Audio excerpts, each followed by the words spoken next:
안녕하세요. 조용히 쌓는 부입니다.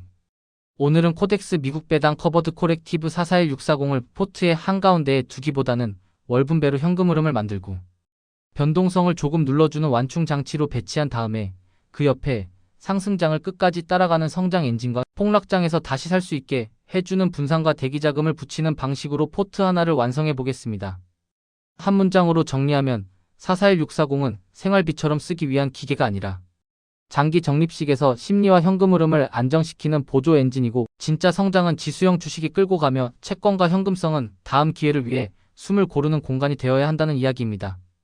이런 방식이 마음에 드셨다면 구독과 좋아요로 조용히 함께 해주세요. 이제 시작하겠습니다. 요즘 시장을 보면 오르는 날은 또 묘하게 빨리 오르고 빠지는 날은 더 빠르게 빠지는 느낌이 들 때가 많습니다.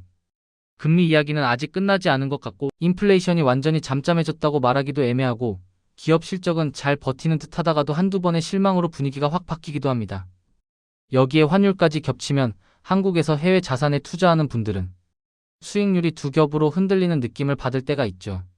달러가 오르면 주식이 조금 빠져도 덜 아프고, 달러가 빠지면 주식이 올라도 체감이 줄어들고, 이런 경험이 반복되면 투자 자체가 피곤해집니다. 그래서 장기 투자에서 중요한 건 이런 흔들림을 없애는 게 아니라 흔들려도 계속 갈 수 있게 만드는 구조를 만들어 두는 겁니다. 마음이 흔들릴수록 투자 방식은 복잡해지고, 복잡해질수록 실수 확률이 올라가고, 결국은 계획보다 감정이 앞서기 쉽습니다. 그래서 저는 장기 적립식 포트는 화려한 한방보다도 평소에 꾸준히 살 수 있는 구조, 그리고 급락장에도 손이 멈추지 않는 구조가 더 중요하다고 생각합니다. 그때 유용하게 등장하는 축이 바로 커버드 콜입니다. 커버드 콜은 쉽게 말하면 내가 가진 주식의 일부 상승 가능성을 팔아서 그 대가로 옵션 프리미엄이라는 현금 흐름을 받는 구조입니다. 그래서 월분배를 목표로 하는 상품들은 대체로 이 프리미엄을 분배 재원으로 활용하는데요. 장기적으로 시장이 강하게 우상향하는 구간에서는 수익 상단이 눌릴 수 있다는 점을 반드시 받아들여야 합니다. 그리고 한 가지 더, 분배금이 높게 보인다고 해서 그게 곧바로 총 수익률이 높다는 뜻은 아니라는 점도 같이 기억하셔야 합니다.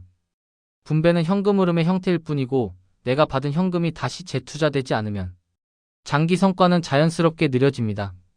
반대로 분배가 꾸준하면 심리적으로는 하락장에서도 손이 멈추지 않게 해주는 힘이 생기기도 합니다. 441640을 코어 성장 자산이 아니라 위성 자산으로 두자는 말은 바로 이 지점에서 나옵니다. 성장의 주역이 되기보다는 성장의 여정을 더 오래 버티게 해주는 도구로 쓰는 게 자연스럽습니다. 그럼 비중은 어느 정도가 편하냐는 질문이 나오는데요. 저는 성향에 따라 다르지만 보통은 10에서 30 사이에서 시작하는 게 무난하다고 봅니다. 너무 작으면 현금 흐름 체감이 약하고, 너무 크면 상승장에서 아쉬움이 커져서 또 흔들릴 수 있습니다. 중요한 건 비중의 숫자보다도 역할의 분리입니다.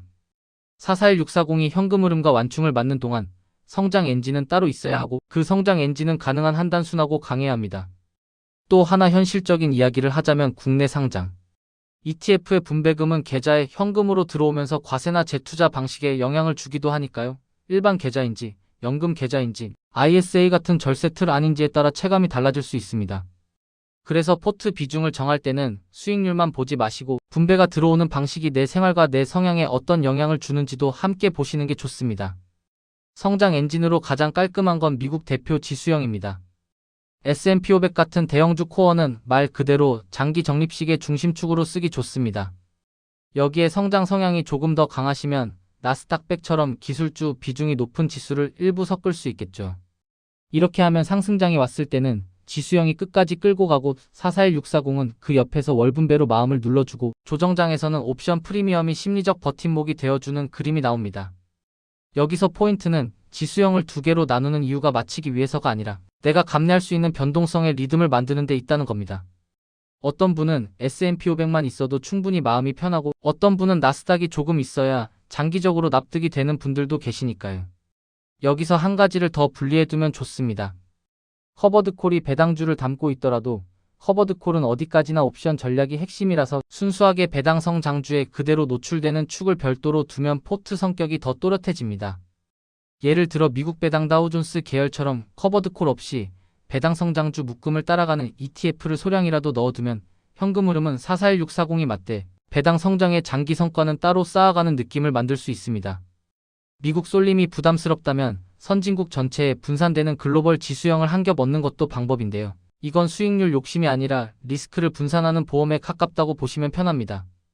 미국이 장기적으로 강하다고 믿어도 투자자는 한 번쯤은 미국이 잠깐 주춤하는 시기를 겪을 수 있고 그 구간에 다른 지역이 버팀목이 되어주면 포트를 지키기가 더 쉬워지거든요. 그리고 마지막 퍼즐이 채권과 현금성입니다. 많은 분들이 채권을 넣으면 수익률이 떨어진다고 느끼시는데 저는 채권과 머니마켓을 포트 안에 넣는 목적을 수익이 아니라 선택권이라고 생각합니다. 주식이 크게 빠질 때 그때도 월급처럼 돈이 생기지 않잖아요. 그런데 그때일수록 더 사고 싶은 게 인간 심리입니다. 이때 채권이나 현금성이 있으면 손절이 아니라 리밸런싱으로 주식을 더 살 수 있는 길이 열립니다. 미국 10년 국채 선물형 같은 완충 자산은 주식 급락 국면에서 상대적으로 덜 흔들리거나 때로는 반대로 움직이기도 해서 포트 전체의 낙폭을 줄이는 데 도움을 줄 수 있고 머니마켓은 정말로 대기자금 역할을 하면서 다음 매수의 탄약이 되어줍니다. 특히 머니마켓은 평소에는 존재감이 약하지만 폭락장에서는 내가 가장 좋아하는 자산을 할인된 가격에 살 수 있게 해주는 조용한 힘이 됩니다. 이걸 한 번에 섞어보면 성장형으로는 S&P 500을 크게 두고 나스닥 100을 일부 보태며 441640은 10%대 중반 정도만 얹고 나머지는 소량의 머니마켓으로 단순하게 갈 수 있습니다. 균형형으로는 S&P 500과 나스닥 100의 비중을 조금 줄이는 대신 441640을 20% 안팎으로 두고 배당 성장 ETF와 미국채 선물형을 각각 한 자릿수에서 두 자릿수 정도로 나눠 담아 성장과 현금 흐름과 완충을 동시에 잡는 구성이 나옵니다. 안정과 현금 흐름을 더 원하시면 441640을 30% 가까이 높이고 대신 성장 축과 배당 성장 축을 적당히 유지하면서 채권 비중을 더 올려 흔들림을 줄이는 방식도 가능합니다. 다만 안정형으로 갈수록 상승장에서는 체감 수익이 답답할 수 있으니 그 답답함을 감내할 수 있는지가 핵심입니다. 운용은 더 단순해야 합니다. 매수는 매달 같은 날, 같은 금액으로 정해두고 시장 예측을 하지 않는 게 좋고 리밸런싱은 1년에 한두 번 정도로 충분합니다. 목표 비중에서 너무 벌어졌을 때만 조용히 되돌리는 게 핵심이고 그 기준을 예를 들어 5%포인트 정도로 잡아두면 과도한 매매를 피할 수 있습니다. 441640의 분배금은 처음부터 재투자를 기본값으로 두는 게 좋습니다. 생활현금이 필요할 때만 일부를 현금화하고 평소에는 분배를 다시 성장 엔진 쪽으로 흘려보내는 방식이 복리의 속도를 높여주는 경우가 많습니다. 특히 조정장에서는 분배금 재투자 자체가 자동으로 싸게 사는 효과를 만들어주기도 합니다. 그리고 커버드콜은 운용 방식에 따라 옵션 비중이 달라질 수 있고 시장 변동성이 커질 때와 줄어들 때 체감도 달라질 수 있으니 한 달 수익률로 평가하기보다는 최소 1년 단위로 보면서 내가 기대한 역할을 하고 있는지를 점검하는 게 좋습니다. 마지막으로 꼭 드리고 싶은 말이 있습니다. 포트는 예쁜 비중표가 아니라 내가 흔들리는 순간에도 지켜낼 수 있는 약속입니다. 441640이 나에게 필요한 이유가 월분배로 마음을 붙잡아 주는 것인지 아니면 변동성을 조금이라도 줄여서 잠을 더 잘 자는 것인지 그 목적이 먼저 정리되면 비중은 자연스럽게 좁혀집니다. 결국 장기 적립식에서 가장 큰 힘은 좋은 날에도 사고 나쁜 날에도 사는 그 반복에서 나오니까요. 조용히 쌓인다는 말은 수익률을 과장하는 말이 아니라 감정을 줄이고 반복을 늘리자는 말입니다. 조용히 쌓는 부 마음이 편안해지는 투자 이야기. 이 영상이 도움이 되셨다면 구독과 좋아요로 함께 해주세요. 여러분의 투자 여정에 작은 힘이 되겠습니다. 오늘 내용은 정보 전달을 위한 일반적인 내용입니다.